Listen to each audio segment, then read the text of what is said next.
Hello, my name is Joy and I am a fantasy writer. This is Alphonse. He manages to make his way into every single video that I make. And since I'm a writer, it follows that I'm a big reader. That's where my love of stories originates. And predictably, my genre of preference is fantasy. However, in spite of that, I have somehow avoided reading the behemoth in the fantasy genre that is Brandon Sanderson, much to my husband's chagrin because he almost exclusively reads Brandon Sanderson. It hasn't necessarily been on purpose. I don't know. Now, I will say I have read one Brandon Sanderson book, and it was Yumi and the Nightmare Painter, which I really enjoyed. It had a little bit of a slow start for me at first, I think, but considering he took heavy inspiration from Your Name and Final Fantasy X, like how could I not love it? And it was also a romance, which I enjoy romance, so of course, yes. However, I don't know that it was entirely representative of most of the body of Sanderson's work. I mean, take everything that I say with a grain of salt because I've never read Brandon Sanderson, but based on my impressions, just from being a resident of the internet, that's sort of what I've gathered. The other Sanderson book that I have tried cracking open was The Way of Kings. I think we'll talk about that a little bit later in this video. I intend to finish it someday, but I got maybe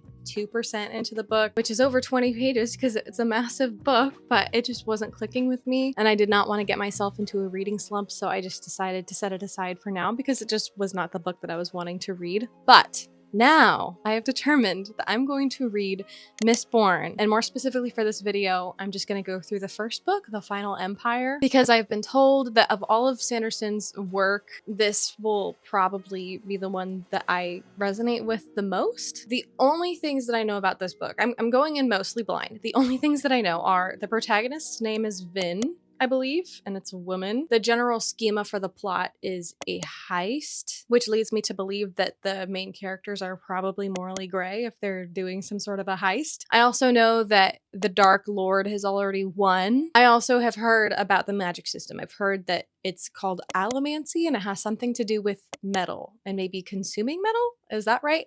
But those are like the only like little things that I know. The rest of it, I frankly know nothing.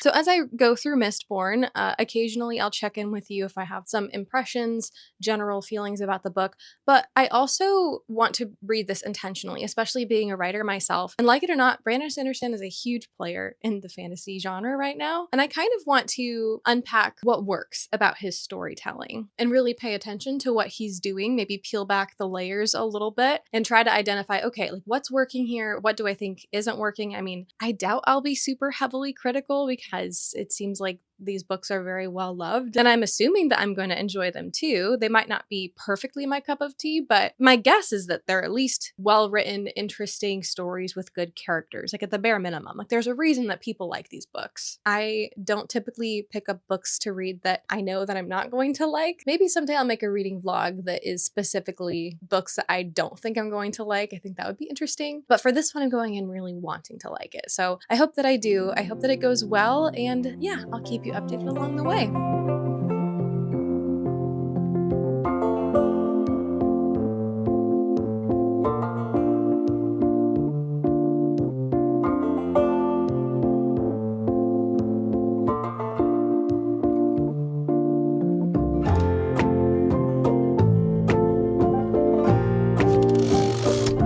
Oh my word, I have so many thoughts. I frankly just don't even know where to begin, but I'm going to do my best. Just as a forewarning, if you haven't read Mistborn, I'm going to be, I think, generally open with some of the main plot beats, but I'll try to keep it to the stuff that you would generally read on the back of the book. I'm not going to like reveal any massive plot twists, although I may make predictions. And if I do share something that is an extreme spoiler, I'll be sure to mark it accordingly when I edit and generally warn you beforehand.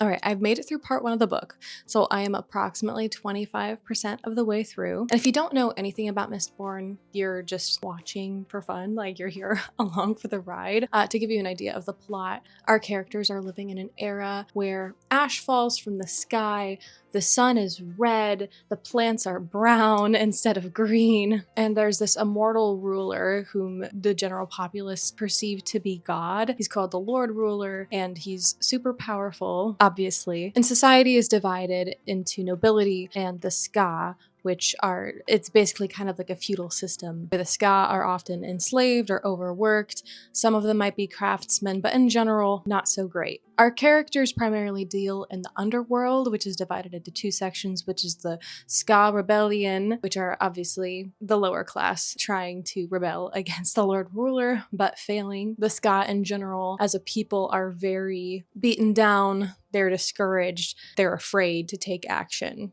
and they really don't feel any sort of sense of agency or control in their lives because for generations, they've just been subdued. The other part of the underworld are what you would tend to expect. They're scammers, they're thieves, they're people pulling off heists, and generally trying to take everything that they can from the nobility. There's like your normal run-of-the-mill, normal people thieves, but then you also have a group of thieves that are called mistings, where they have a portion of power from the magic system, which is called allomancy. And I guess I'll summarize the magic system here as well. To my understanding, allomancy basically means you consume metals. I think there's like 10 of them and a secret 11th metal. And I'm not going to get into all the different kinds of metals, but each metal, like you ingest them via like a drink. Each metal corresponds to a different superpower. And if you can use allomancy, you're usually a misting. You can usually only access one of the kinds of powers. But if you're Mistborn, you're incredibly rare and you can access all of them, which predictably our two main characters are both Mistborn. There's a lot more nuance to the magic system than that, but that's just broad brushstrokes, okay? So that brings us to our characters. We are introduced to Vin, who is kind of like a street rat girl that's super traumatized. She's a part of a thieving crew, and she has had access to a small amount of what she calls luck because she has zinc in her system and she's able to access that zinc in order to influence other people's emotions. But of course, she doesn't really know anything about allomancy. She doesn't fully realize what that entails. Meanwhile, there is a full-on Mistborn, Calcier, whom we were introduced to in the prologue. He's also been through some stuff, but he had a little bit more of a cushy childhood compared to Vin. He rose up the ranks, became like the best of the best in terms of he was in charge of a thieving crew and all that, but then he got betrayed, he got caught, he got thrown into the pits. Nobody ever survives the pits, but he came back stronger than ever, actually having awakened his own Mistborn powers, which he did not previously have. And now he's ready for revenge. He hates the current system for obvious reasons. He wants to cause chaos and do away with it all. In order to do that, he has pulled together a lot of people to basically pull off this insane heist where the primary motive for his crew is to gain access to the Lord Ruler's treasury. But secondarily, for Calcier, he just wants to murder the Lord Ruler.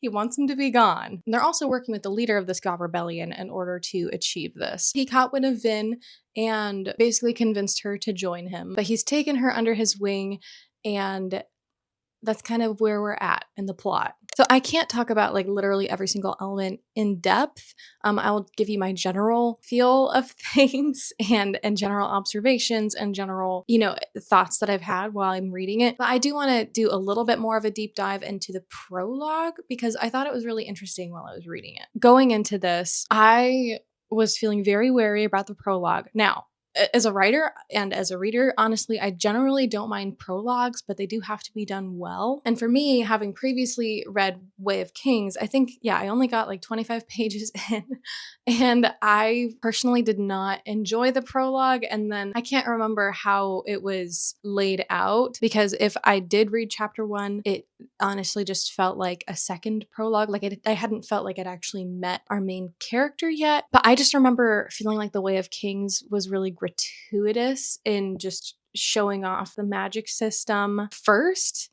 and showing off a bit of the world first, but I just didn't feel like I had a character to latch onto. And that really made it challenging for me to enjoy the first bit of The Way of Kings. And that's partially why I put it down and I was like, I'm gonna tackle this another time because we're not getting to the meat of the characters fast enough. And we're all different readers. My husband actually really loved the way that it began, I think, because he, most of all, I think enjoys the world building and magic system elements of it. It's almost like a video game where you get like a tutorial first and then you move on to the meat of the game. But for me, I personally latch onto characters more than anything, and I want to meet that character first thing and get a hint at what they want. So going into the prologue of Mistborn, I was a little bit wary. However, I will say the prologue is not horribly long. It's kind of long-ish, but it didn't feel like it dragged on. And part of the reason for that is that there were 3 separate perspectives, and each of those separate perspectives delineated a very clear beginning, middle, and end to the prologue. The prologue itself felt like its own complete arc, and it was really clear to me what Sanderson was doing and why he was doing it. First, we're viewing the world through the eyes of someone that is on the antagonist's side. We get an idea of the greater conflict going on in the world. We get an idea of this stark divide between the nobility and the ska, and we get introduced to an obligator. Is that how you pronounce it? Which are, I guess my impression is that they're like the hands and feet of the Lord Ruler. But that perspective portion, which is Lord Trusting, it ends with him making eye contact with a ska that like completely unnerves him and freaks him out a little bit, and that provides some foreshadowing for what's about to happen within the prologue itself. So the payoff is there almost immediately. And the middle POV introduces us to the troublemaker, as they call him, Kelsier, which I actually did not expect Kelsier to reappear for some reason. I thought that he was just like, I thought that maybe he would reappear later on, but I didn't expect him to continue on to be a POV character, which did in fact end up happening. And this is where the conflict technically really happens. Kelsier serves as a chaotic force because his desire opposes that of Lord Trusting, the Lord Ruler. He wants to change the way that things are. And as a character, he has so much agency right off the bat. And it's very magnetic. With his interactions with the ska people, we really get a sense of how broken they are, like a really tangible sense of that. I will say that I enjoy how the world building was done in this prologue as a general rule. Things were kind of making sense in context. There were some intriguing things going on. Lots of question marks were raised in my mind, but I didn't feel like anything was too overly explained, which I personally prefer. And then, of course, something happens. A girl screams, and Kelsier goes into protective bad boy mode, which I thought was very charming. We get introduced to the idea of allomancy because he takes a swig of his little potion, and then he goes off and the conflict happens off screen, but we get a very clear idea of what happens because of the final POV in the prologue, which I honestly forget what his name was, but he was an old ska guy, and we get a sense of what unfolds because of the aftermath, where the manor is burned down, the girl is rescued, and Lord Trusting is dead, all because of, presumably, Kelsier and his actions. But because of this, the ska that were under Lord Trusting, like they have to figure out, okay, what are we gonna do? And we see this old ska man. You know, originally he was resistant to being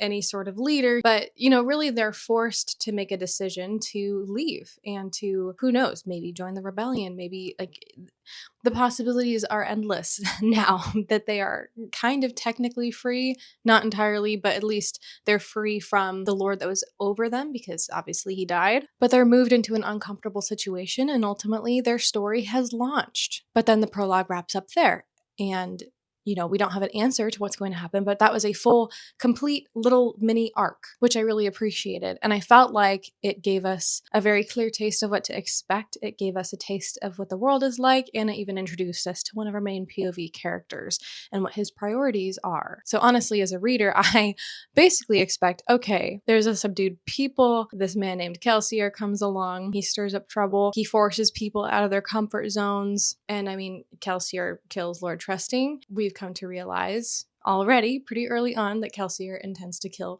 the Lord Ruler, which will then force the ska to have to figure out what the heck to do in the midst of all of that. What's going to happen without the Lord Ruler being around? What are the consequences of that? We don't know yet, but I have the sense that that's how the end of this book is going to wrap up based on how the prologue went. So overall, I honestly felt like the prologue did a really good job. Now, obviously, that isn't to say that your prologue has to do that in your story. Mine certainly does not. Mine is a little bit more character focused and intimate, but I think that that is one way to successfully write a prologue if you choose to have one in your story. Now, Chapter 1 comes along, and we are introduced to, presumably in my mind, who is our main protagonist, Vin. I've already kind of talked about her a little bit, but honestly, within like the first 2 pages, as a reader, you immediately know who she is, what she's about, what she wants, what she fears, I mean, honestly, it's all very straightforward and right there on the page. Sanderson wastes literally zero time in establishing that. We know that Vin likes solitude. She likes to be alone.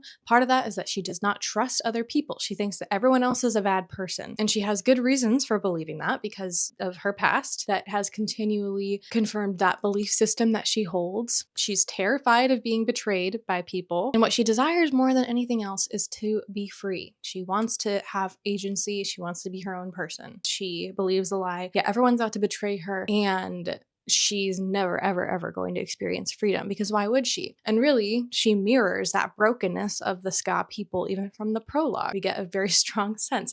They firmly believe they're never going to be free. They're always going to be caught in subservience. They're always going to be beholden to someone else, an abusive master, people that are going to be taking advantage of them. And the best that they can do is make themselves as small as possible so that they don't get hurt. And that is literally Vin's character in a nutshell. She is a representative of the Ska people. And I felt like this chapter was fine. I was like, okay, great. Main character, got it. I understand. I'm along for the ride. Then chapter 2 happened. We were brought back to Kelsier's POV. And I don't know if it's like the frame of mind that I was in while I was reading this, but my eyes kind of glazed over because I felt like there were some very intense info dumps going on. And listen, I honestly believe that in fantasy, info dumps are technically kind of unavoidable, but I think that there are ways that you can camouflage them and make them less noticeable and jarring to the reader. But this chapter 2 did not feel that way at all to me personally, because yes, we had been introduced to Kelsier previously, but I didn't feel like I had fully latched onto his character yet. And because of that, really I felt like there were pages and pages and paragraphs of talking about the nobility and the architecture of Luthadel, the city, and like all these things. And I was like, why does Kelsier care about these things? I mean, there were some loose ties of like, oh, I don't know. There was like a sentence that was like, oh, well, Kelsier never liked this or always liked this. And then like went into a huge paragraph that presumably was to explain why, but then ended up just being a big info dump about the world. It really took me out of the story. But like my husband, I asked him about it because he actually is reading Mistborn alongside me. And I was like, well, what did you think about that? And he was like, oh, I didn't notice at all. I thought it was fine. So it really could just be a me thing. I don't really like feeling like I'm force-fed information about the world if the context doesn't immediately add something to the narrative, if that makes sense. It felt a little bit like to me like Sanderson was peeling back the curtain and saying like, hey, oh, by the way, like look at this stuff, look at this world that I built, isn't it really cool? Okay, bye. Like it didn't feel like it really was convincing that these were Kelsier's thoughts and internalities most of the time. I felt that way here and there as I've read. It's gotten better over time, especially when the characters actually build the world for us via dialogue. Like I just felt like the narrative was really bogged down. So at this point in the story, I was not feeling very good about it. We get more of an idea of the magic system and like some name drops of things that I don't fully understand, which to a certain extent I am fine with, but after having several paragraphs of overt explanations about like the politics and the city and stuff like that, then all of a sudden to be thrust into, oh, we're going to start being really vague now. I don't know. It was just a very jarring discrepancy. But again, it could have just been my frame of mind while I was reading. I don't know. And at times, I will admit that sometimes the characters' behaviors felt a little bit contrived to me. Like, especially, what's his name? Kamon? Thankfully, he's not in the story for very long, but almost everything that he did, I did not find convincing at all. He was just like almost a caricature of a character. Like it felt like everything that he did,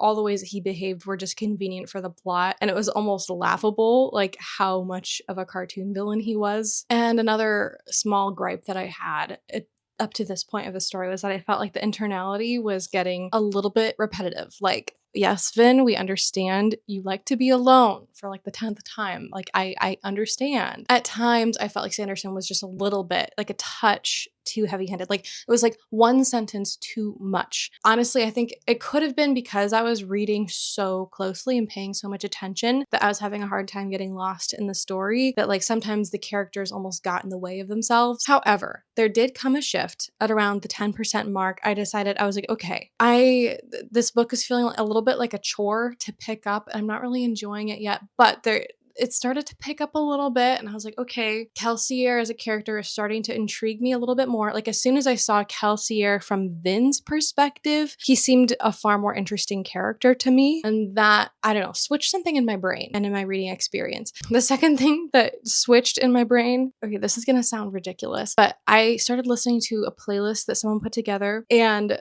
there was like Attack on Titan music that came on. And yeah, as soon as that Attack on Titan music came on, I started envisioning Mistborn in my mind as an anime. And let me tell you, that was a game changer for me. And I don't know if it was a difference in the book and in the writing from like the 10% mark onward, or if it was just my brain being like, oh, we're going to start perceiving this as an anime. Because the second I did that, especially when we got more action and combat scenes, that made a world of a difference for me, let me tell you. That's when I actually started to genuinely enjoy it a lot more. I wasn't paying attention to the prose, which I think we're going to have to talk about the prose later. If you aren't paying attention to the words and you're only paying attention to like the actions and the dialogue, you can kind of let your brain and your imagination fill in the rest. And then I can just sort of enjoy the story for what it is. But okay, I have to move on, because if I don't, this is not going to be okay. Another note that I had was that I'm realizing that I have a love-hate relationship with hard magic systems. We do have a bit of a training montage between Kelsier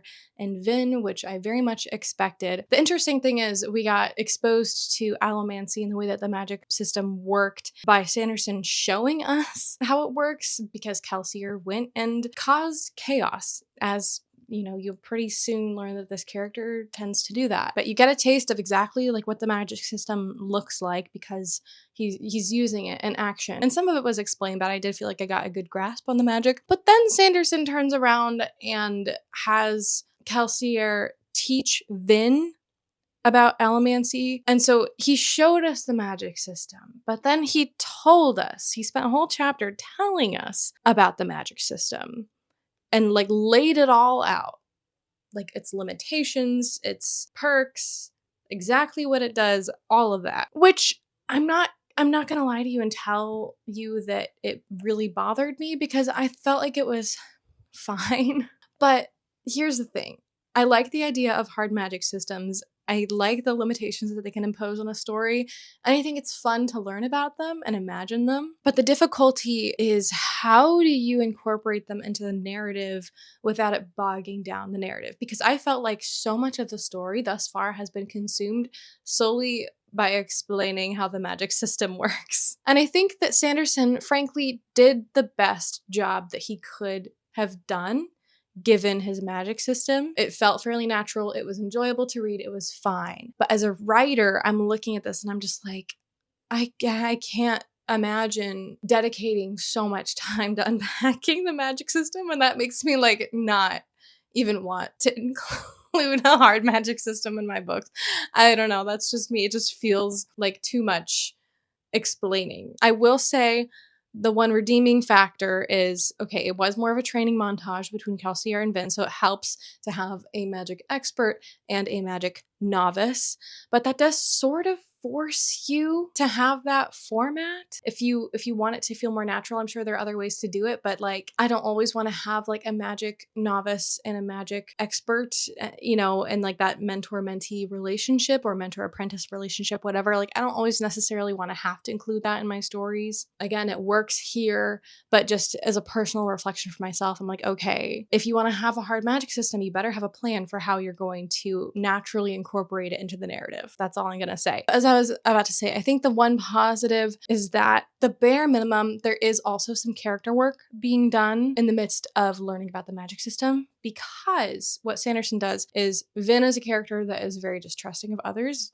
Clearly, we get that right off the bat. And Kelsier has a very disarming charmingness to him. He comes across as a very like good person, very chaotic good, but good nonetheless. And the function of the training portion is that Vin as a character is slowly starting to learn how to trust Kelsier. So I will give it that. It did function. So like, if you're going to be introducing the magic system in any sort of way, it has to have at least a secondary character developing or plot developing function incorporated into it. So that's sort of like my takeaway, because otherwise it's just going to feel like very contrived, and like the author's like pulling back the curtain and saying, hey, by the way, this is how the magic system works. Yeah, you want to know that? Put that in your mind. Remember that. It's important. Okay. All right. Bye. Like, I don't want readers to feel that way. But okay, if I don't stop talking, I'm never going to stop talking. So I'm going to keep on reading, and I'll check in again maybe at the halfway mark is my guess, unless I have some crazy stuff that I absolutely need to share. I will say the funny part is I did not think while I was reading, I was like, man, like, what am I going to say? I don't know if I have enough to talk about for a video. And here we are. So yeah, I'm a verbal processor, baby. Here we go.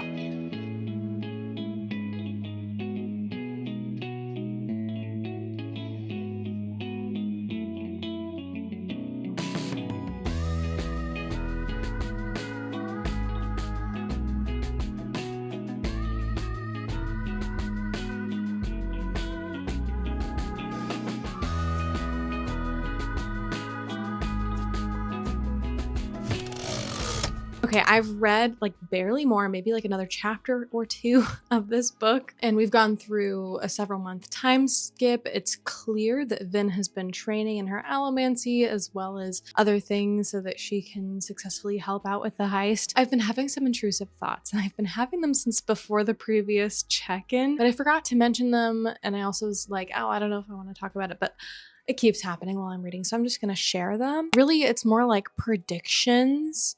And I'm open to being completely 1000% wrong, but I'm like, I'm going to say I am 60% sure that Kelsier is going to die at the end of this book. And if not the end of this book, then maybe like the end of the second book. But in general, based on how the character arcs are going, I 1000% think that something, either he's going to die or like something horrible is going to happen to this man. Mind you, some horrible things have already happened to him, but he's just, frankly, he's my favorite character so far. So like, obviously I'm going to be devastated and heartbroken if he dies as that happens. But like, in order for Vin's character arc to go the way that I think it's going to go, I think, this is my prediction, I think that Kelsier is going to have to sacrifice himself for Vin, because in her mind, the only framework that she has for other people is that they're bad people. In fact, there was a line that I really liked. He was basically saying that Vin wasn't a bad person, but she thought that everyone else was. And I was like, oh, okay. I don't think I really like most of the prose, but that was a bar in my mind for Vin's character arc to work, where she turns from being completely distrustful of everyone, does not believe in fundamental goodness whatsoever. She only believes that people will betray her. If the complete opposite happens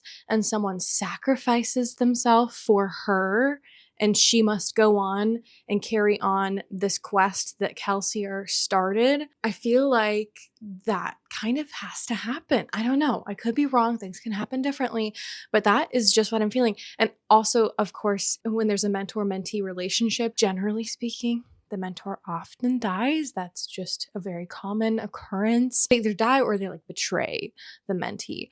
And I don't think that Kelsier would betray Vin, because that would just confirm the lie that she believes, unless Sanderson has something else in mind. I mean, it is a full trilogy, so like there's lots of room for ups and downs in terms of character development. But as a writer myself, if I were writing this book, that's the direction that I naturally would take it. And so that's just what I think is going to happen. That is my prediction. I don't know. I literally don't know. I could be so off base. But I just had to look. This is where I'm at right now. It's waking up. Hang on. I'm at 27%, page 149 on my Kindle. So I swear to you, this is where I'm at. I don't know anything else about this book, but I am so convinced that's what's going to happen. And I'm going to be really sad about it, because I really like Kelsier. And yeah, he's the best part of this book so far, in my opinion. But it's okay. It's okay. All right. I just had to share that with you, because if I'm right, I'm going to be so... I'm going to be so pumped if I'm right. But anyway, that was my like random insert. I'm going to keep on reading this book. And yeah. Okay. All right, we're going to be really cozy today because I'm exhausted, but I have to talk about this book. I've got matcha. I'm probably going to make myself a second cup of this before I'm done chatting about this book, because I have so many things to say. So, okay, I am at the 52% mark, according to my Kindle. So I've made quite a bit of progress, and most of that was last night. I stayed up entirely too late reading this book, to the point where when I woke up, my watch was screaming at me in 10 different ways saying, insufficient sleep. suffice it to say, I am getting more lost in the story, which I would say is generally a good thing. Like, you want to be caught up in a book, usually. Like, you don't want to have to be super conscious of it or trudging through it. You don't want it to be a chore. You want to keep on reading. And I will say that Mistborn at this point is a book that I have a strong desire to keep on reading, which is a positive thing. But I did want to start off with some general observations about the craft of this book. And I did allude to the prose quality earlier when I was talking about this, but I didn't want to get into it then. We're going to get into it now. So I'm so torn about this. I don't think that what Sanderson is doing is bad prose per se. Like, I wouldn't go so far as to say that. It's just a specific style of prose. My personal preference is to not have language that's so straightforward. And sometimes the dialogue is good or clever and fun. Other times I'm just like, oh, that just like felt so wooden to me. It did not feel authentic or organic. The further in the book I get, the more I'm able to just sort of like look past it and ignore it. One of the things I love about reading books is noticing the language or having really vivid and specific descriptions of things. I think Sanderson is pretty public about the fact that he ascribes to the say things in the simplest way possible, using as few words as possible. So it's like, okay, I get that. I get that philosophy and I respect it. But for me personally as a reader and as a writer, that's just not my preference. So at times while I'm reading, all of a sudden I'll realize like, oh no, I did not like that. And I do like the worlds that he creates, but as I mentioned before, the world building has continued to feel a little bit unnatural to me at times. Sometimes I can very much sense Sanderson's presence, and I don't want that. I would say Robin Hobb is a good counterexample to this because I feel like, it's not like she has extremely flowery prose or anything like that. When I read her books, I feel like I'm so utterly suspended. And there are some lines and some metaphors and comparisons that she makes that just completely blow my mind. And like, I have to like pause and read it to my husband because I'm like, you have to listen to this. This is so cleverly described. Like, just the satisfaction of that sings in my soul. I don't really get any of that with Sanderson, unfortunately. Like, there's no passage where I'm like, oh yeah, I have to read that aloud to my husband because it's just so good. But it's more so the story as a whole is a good story. But part of that is that with Sanderson, it's almost like a world that feels like a video game or an anime. I think I already made this comparison earlier, but it has continued to feel very video game coded, which is fine. I love video games, but I think it's just so fascinating to me observing, okay, why has Sanderson been so utterly popular among people, especially people actually that aren't necessarily huge readers? My husband, for example, I'm using him as an example because he's like the most prime example in my mind. Sanderson is pretty much what he exclusively reads, and he'll also read a lot of nonfiction. His go-to author that he will read and reread Sanderson's books over and over and over again. And I didn't understand. I'm like, what? Why? And I think that part of it, Sanderson has found his slice of audience of those people that I'm sure that there are big readers that love Sanderson. I'm not discounting that, but I think that there are some people that wouldn't otherwise really be huge readers that just eat up everything that Sanderson writes because those same people also love maybe video games or anime or TV shows, stuff like that, because the storytelling is similar. The language is very accessible. Does that make sense? And I'm not saying this in a bad way at all. I think that what Sanderson has done is honestly really clever. I think that it works. Obviously, it does. And I've been going into this trying to sort of internally unpack what makes him so popular. And I think that that's part of it. He's found a unique intersection of audience. And I think, frankly,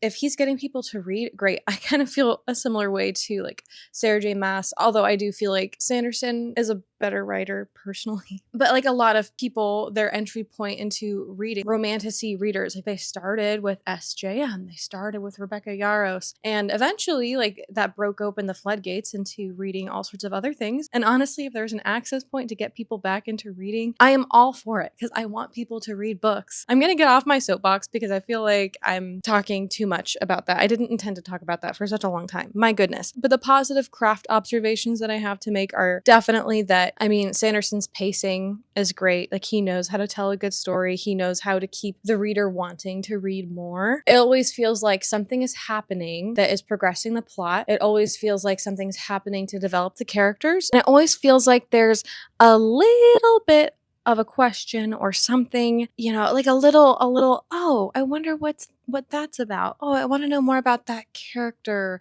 What is that question? You know, things that aren't quite fully revealed in the moment. And as a reader, you're like, oh, that's like a little hook. That's a little breadcrumb that's making me want to keep on reading. So as a writer myself, I mean, I'm taking notes. I'm like, okay, some of that is going to happen intuitively, but especially important to be conscious of, okay, which breadcrumbs am I feeding my readers when? And, you know, you don't want there to be too big of a space between breadcrumbs because then you're not getting that reward as a reader that makes you want to keep on turning the page and getting more. And speaking of that, actually, at this point, from this point on, I'm not going to purposefully spoil anything huge. I'm not going to talk about like insane specifics, but I am going to start speaking a little bit more freely about the book and what has happened other than like my general observations. So if you haven't read Mistborn, this is your warning to you. Like if you don't really want to know anything about the book beyond what's on like the back blurb or whatever, this is your warning that you should probably like skip this portion of the video or maybe move on, because from this point on, I don't know, we might be talking. So as far as like breadcrumbs go, okay, I'm realizing something about myself. So I enjoy romance. I don't know that I would say that I'm like a romantasy fan because I don't usually like it when it's only about romance, when like the main plot is romance, but a romantic subplot I am a huge sucker for, okay? And when I tell you, okay, I did not realize how much of a sucker I was for it until we met Ellen, and I was like, ooh, is this gonna be a love interest? And like that piqued my interest so much that I needed to keep reading until I got another scene with Ellen because I was like, I need to know more about this person. So, frankly, as far as breadcrumbs go, the thing that I like about the introduction to Ellen is, first of all, like he's very, very fascinating and likable character. I mean, a disillusioned noble that's like a little bit rebellious and clever, and there's banter. I mean, like, what's not to like? But also the potential of,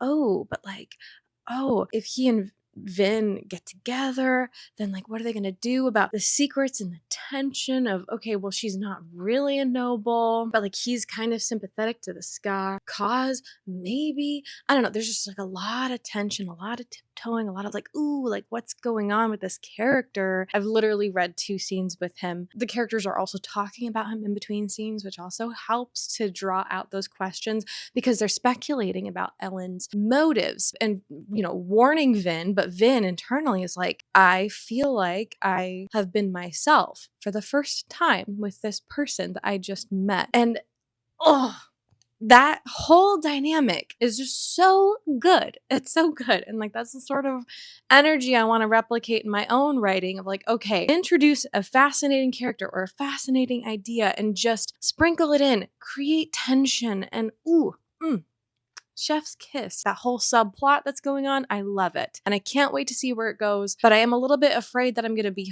heartbroken in some way. I don't know. So that's one thing that I really loved specifically. Another good thing, and I think I already started alluding to this, is just the character development. I at least feel like the characters are changing and growing, especially our main 2 characters, Vin and Kelsier. It's very clear where they began and where they're going, especially because of certain occurrences, near-death experiences, stuff like that. I mean, it's changing and shifting the way that they think, the way that they behave. Calcier is going from being extremely impulsive to being still impulsive, but maybe less so, like a little bit more cautious. It's very clear that he's starting to regard Vin as a daughter figure, like the daughter that he never had because his wife wanted a daughter, and he thinks about that. And Vin, of course, like she's opening up. She's realizing internally that she's been playing a part her entire life. She was playing the part of Vin, a very like meek and to protect herself, she was hiding her true self. Same with her noble persona as a completely different character, and she's realizing, oh, there's like a real me in there somewhere that's different. I will say, so my prediction about Calcier like sacrificing himself, I think that it still might happen, but I'm starting to get nervous. Here, let me talk about this first. So the epigraphs, like at the beginning of each chapter, pretty early on, I was like, oh, I'm pretty sure this is written from the Lord Ruler's perspective. That's really cool, but I wasn't tracking with them until it became like pretty much virtually confirmed. Like Calcier was reading the journal,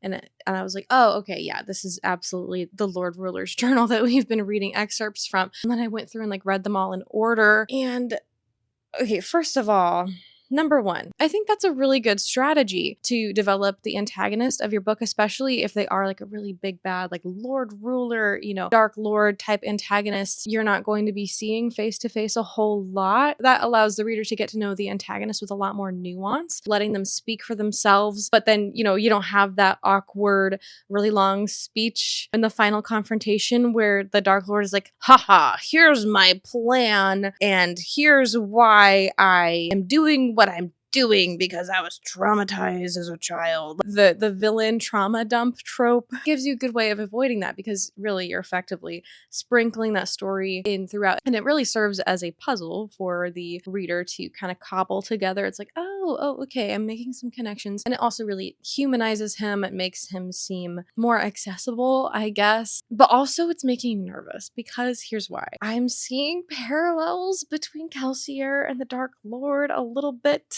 The Dark Lord. It's not Voldemort. The Lord Ruler.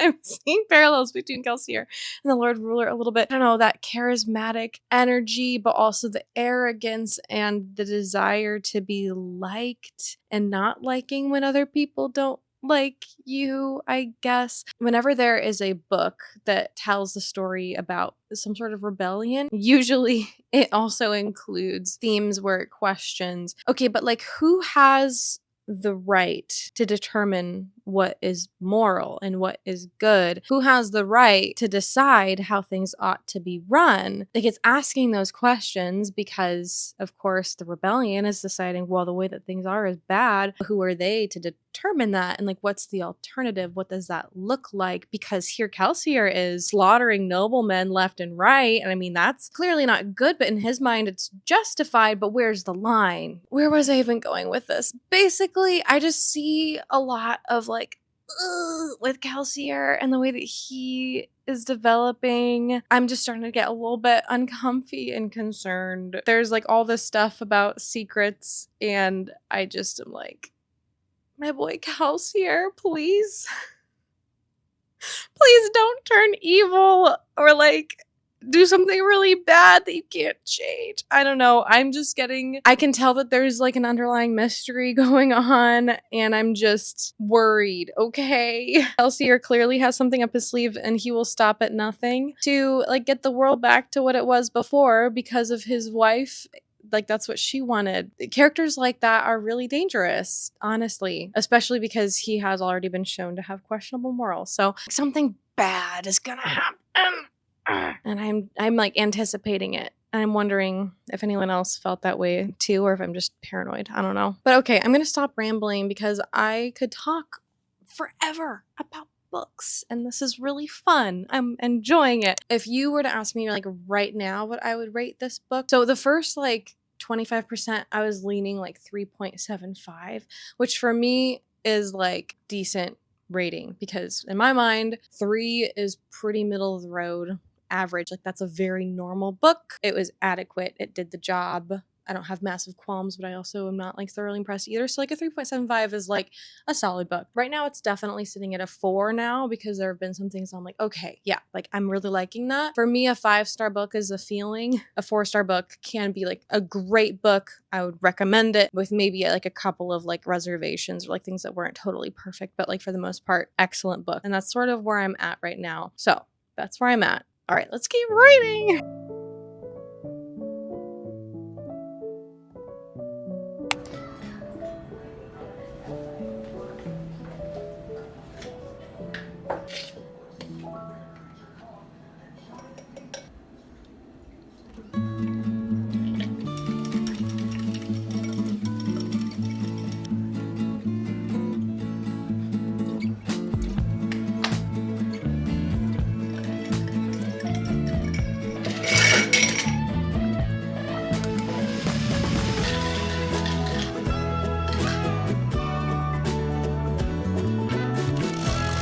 So I finished the book a few days ago, actually, and I've needed some time to process everything. And frankly, I feel like I'm just gonna have to word vomit with you because to sort of break it down for you in a non-spoiler way first, I think I left off right around the 50% mark. So I read, the other half of the book. And if you've read the book, you would know that a lot happens in the second half of the book. Like it really takes off in terms of things happening, twists and plots unfolding and people perishing. And so this was sort of like my reading pattern. So I checked in with you guys. I think that was less than a week ago. Honestly, I feel like I entered a black hole and I'm still spinning. But anyway, I checked in with you guys at the 50% mark. That evening, I read for entirely too long. I stayed up entirely too late. And the next morning, I believe was a Friday, we took a weekend trip. That afternoon, we drove like 2 hours in the car. During those 2 hours, I read, and I only had 10%, like less than 10% of the book left, but we were busy all weekend, so I didn't touch it all weekend. Of course, I finished at the end of part 4, which is a massive kind of like cliffhanger moment, and I just stopped reading then because I was just like, well, I'm really busy right now and I can't dwell on this, so I'm just gonna focus on this weekend trip that we have planned, and I'll finish it when I get back home. So Sunday evening when I got back home, I finally just sat down, read like the last hour, and like finished the book. So there was a plot twist I did not fully really predict, but it made a lot of sense. Number 2, the strengths and weaknesses of the book from like the first 25% or 50% that I read and checked in with you previously, those remained. The things that I liked about Mistborn, I continue to like about Mistborn, and the things that I didn't really like about Mistborn, I continue to not really like about Mistborn. The one exception is with the prose, you really do get used to and desensitized to Sanderson's language. I actually also started Royal Assassin, the second book in the Farseer trilogy, and I read like the first chapter of that, and then I went back to Sanderson to finish Mistborn, and I was like, whoa, talk about whiplash in terms of just the prose quality. So that's like my one consistent complaint. There was really, really clear marked character growth, especially in our protagonist, Vin, and even like Kelsier and some of the other characters like Elend. And the supporting characters were really fun. Pam might have been my favorite. I feel like all of like the supporting characters in the heist had the same kind of development, but it felt more like we were told that they had that development. We didn't really see it firsthand. And if you've read the book, maybe you would understand what I'm talking about. Kelsier was trying to bring something out of them. In a sense, that was true, and we couldn't have really seen it. And in the book, it would have just been like way too much to try to develop all those characters in a way that Sanderson would have showed that a lot of their development was kind of off screen. I knew that I was going to need some sort of beverage with some sort of caffeine in order to make it through this video. Because Lord, okay. I think I'm going to get into I'm definitely going to get into spoiler territory here. So here's your warning if you don't want spoilers. Let me look at my notes because I took a few notes. This is a huge spoiler. Ready? Yep. Good? You good? Okay. I freaking called it. My prediction about Kelsier sacrificing himself, I freaking called it. The predictability of that piece, I think, was intentional on Sanderson's part. I think that if you're paying close attention, you know pretty much immediately that Kelsier is going to sacrifice himself. Although I did think it was kind of weird that the Khandra ate his body, and then like maybe I missed something there because the Khandra had Kelsier's face, and I sort of expected the Khandra to then go out and like be Kelsier's face to like rally the people and make them think that he wasn't dead. Sorry, that was just like a complete side note of like I was expecting that to go somewhere, but it just felt like maybe it was just meant to be like, oh, it's a reveal, and it was like creepy and weird. Like it was fine. But I will say initially I thought that Kelsier was going to sacrifice himself kind of in the moment to rescue Vin specifically. That wasn't exactly how it went down. I actually really like how it was delivered, and in the impending sense of, ooh, like there's a parallel between Kelsier and the Lord Ruler going on. It feels a little bit uncomfy the way that he's shaping himself up to be some sort of messiah figure a la Lisan al-Gaib. But I am relieved that Kelsier ultimately was a very good person, and he was doing all of that intentionally. He was making those parallels between himself and the Lord Ruler to become essentially like their new god. On the one hand is like a little bit uncomfy, but on the other hand, I appreciate that he was doing intentionally in order to spark that hope and make them want to fight harder and like rebel and that sort of thing. Yeah, I would say like when I initially made that call, I was not fully expecting Kelsier's sacrifice to be for everyone. Like in my mind, I was just thinking about Vin, but it makes complete sense, especially as I continued reading the book. There were several other moments in the book talking to like Ham and Breeze and I don't know who else, like other people in the crew. He was encouraging them to go meet with the army so that they can get exposure to other people, like in case something happens to him. And of course, the phrase that he always used of like, there's always another secret. I will say I did not cry when Kelsier actually died, but I did start to tear up a little bit when I was reading his letter that he left for Vin.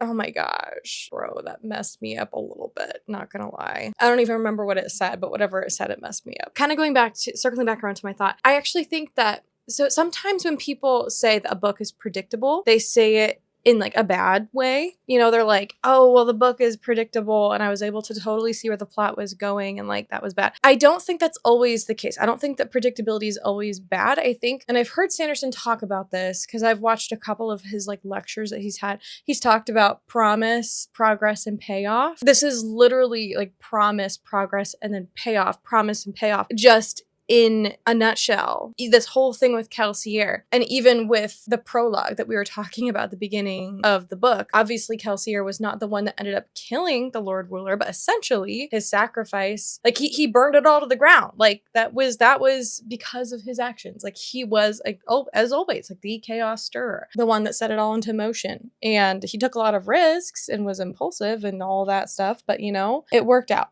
He was the mastermind. He was a genius. They always talked about Marsh being a genius, but I think that Kelsier was also very much a genius, like the duo of them as brothers. Let's talk about Marsh. I definitely did not think that he actually died when he did, and I was also correct about that. I did not, for some reason in my mind, like I felt like the process of becoming an inquisitor would have been a lot more involved, so I wasn't really expecting him to come out being like a full-on inquisitor, but like cool. Little creepy, but cool. I feel like I never fully finished my thought on like the predictability piece. There's a sense of satisfaction that readers get when they are able to predict something and then they're right. Like I felt good when I read that Kelsier died. That sounds horrible. I felt good about myself because I was like, I predicted that. I saw it coming. But, you know, you want your reader to feel kind of smart. Like you want it to be like a little bit of doubt. You know, you want it to be far-fetched enough or challenging enough that you're like, okay, well, maybe this would happen or maybe it wouldn't. You know, you want to cast doubt over the course of writing, but also plant enough seeds that it makes sense and you're kind of promising in that direction. I don't know. I feel like I might need to study the book more in depth to track exactly where Sanderson does that. But there were a number of conversations and a number of things that Kelsier said that specifically indicated that that was his plan all along, was to sacrifice himself. Obviously, it was never like super overt, but I do think that it was predictable, but in a good way, because I also didn't know how it was going to happen exactly. Like I knew the what, but not the how. And the how is what can actually be more interesting sometimes. Okay, moving along to like kind of the big reveal at the end. There was like a plot twist with the Lord Ruler not being the Lord Ruler that we thought that he was. And I think at the halfway mark, I said something along the lines of, oh, it's kind of nice to get to know our antagonist throughout the book. And we did get to know our antagonist throughout the book, but of course it was not the antagonist that we thought that it was, because it was instead the terrorist man that ended up like killing and taking the place of the person that was supposed to be the hero of ages or whatever his name is. And now I did not really see that coming. However, okay, a couple of things.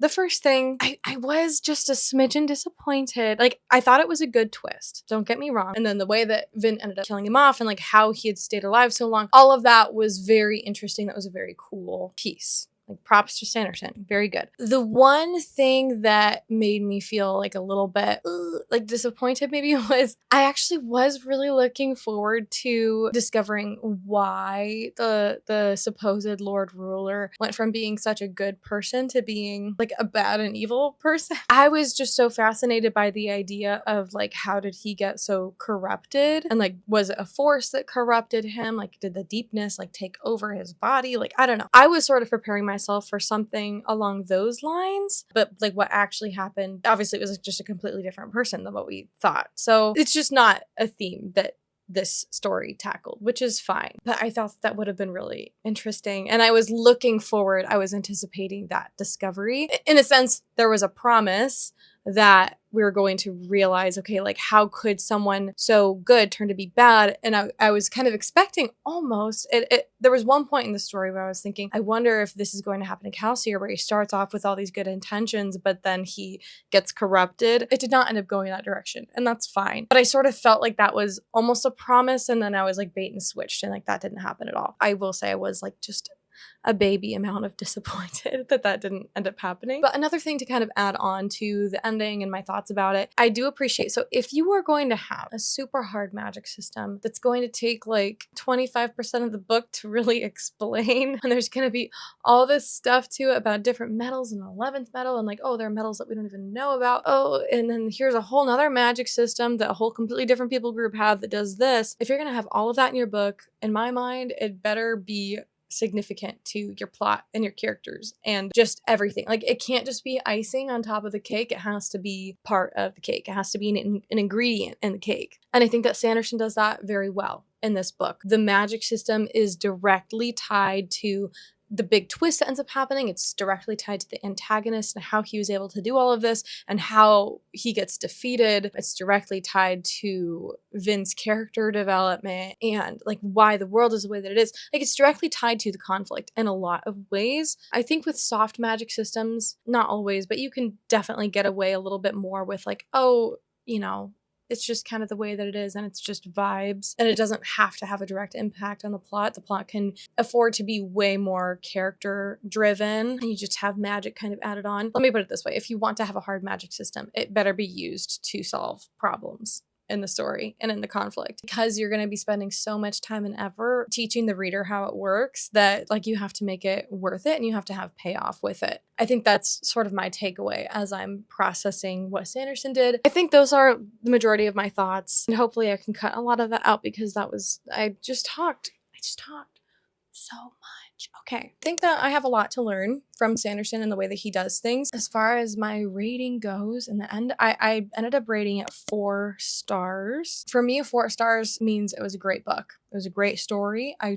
thoroughly enjoyed it. Like, that's my standard for 4 stars. Like, it was a good book. I would recommend it to people. It has its merits, that sort of thing. The thing that keeps it from being a 5-star read, for me, a 5-star has to either like technically be so insanely high and incredible that like I cannot deny it the 5th star, even if like maybe it wasn't life-changing, but like technically speaking, it was so excellently done that I literally can't justify not giving it 5 stars. That does not happen very often to me. Normally a 5-star read is just, I loved it so much, or I have a lot of nostalgia or a lot of personal attachment to this story and super connected with it. Mistborn, I loved it. I enjoyed it overall. I know I'm such a broken record. Obviously the language was a lot for me to get through at times. I was a little bit just like, ugh.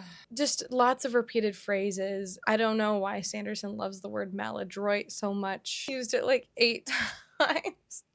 And it just stuck out like a sore thumb compared to like all the other more simple words that he tended to use. There were certain things that I highlighted where I was like, oh, that should have been caught by an editor. Like that was a really awkward repetition, like 2 paragraphs in a row. But anyway, that's me being kind of nitpicky. That's not like why it didn't reach 5 stars though, because there are some books that I've read where like the prose is lacking and I still rated it 5 stars. And that's mostly because of my intense attachment to the characters and to the world, but more specifically the characters. With Mistborn, again, I really liked it, but I don't think that it's going to like stick with me and like haunt me the way that some other books have. And again, like all of this is just my personal experience and opinion and processing as a person that also writes. Like this is sort of the way that I read books and think about books, and I am not pretending to know more than Sanderson any sense. I hope that I didn't like come across as way too critical or anything at any point, because I am an ant, he is a giant, and like this is just me talking and processing and trying to figure out what works and why people like his books so much. And you know what? I respect it. I respect his work. I don't think I'm gonna touch the Stormlight Archive anytime soon because I just don't have the capacity for that right now. I did immediately purchase The Well of Ascension, the next book in the Mistborn series, and I think I'm gonna read Royal Assassin first and then kind of bounce back to the Mistborn trilogy. So I hope that you enjoyed this video, and if you are at all interested in my personal writing journey, maybe you're a writer yourself, I do a lot of writing vlogs where I just kind of show and document my process and my thoughts as I work on my own fantasy novel. And in the future, I would love to do more books about reading and craft itself and that sort of thing. So stick around for that too. Bye!